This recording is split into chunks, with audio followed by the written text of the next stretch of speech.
Natural beauty అనగానే అందరికీ గుర్తుకు వచ్చే పేరు ప్రజెంట్ సాయి పల్లవి.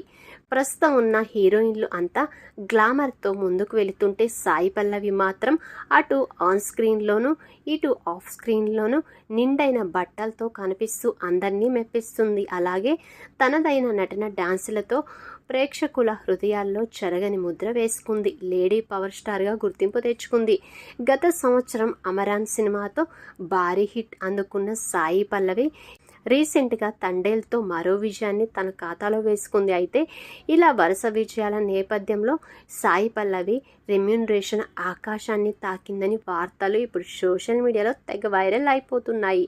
ప్రజెంట్ సాయి పల్లవి చేతిలో 2 బాలీవుడ్ సినిమాలు ఉన్నాయి. అందులో ఒకటి జునైద్ ఖాన్ మూవీ కాగా మరొకటి నితేష్ తివారీ దర్శకత్వం వహిస్తున్న Ramayanam.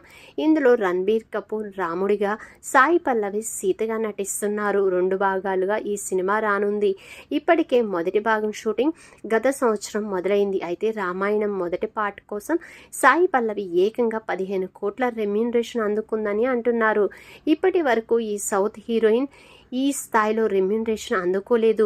Lady superstar Nayanthara సైతం తన బాలీవుడ్లోని తొలి మూవీ సినిమా జవాన్ కోసం 12 కోట్లే అందుకుంది. అయితే ఈ లెక్కన పారితోషికం పరంగా అగ్రస్థానంలో ఉండే నయనను కూడా సాయి పల్లవి దాటేసిందని కూడా చెప్పవచ్చు. అయితే సాయి పల్లవి ఇక నుంచి చేయబోయే ప్రతి సినిమాకు అంతే మొత్తంలో తీసుకుంటుందా?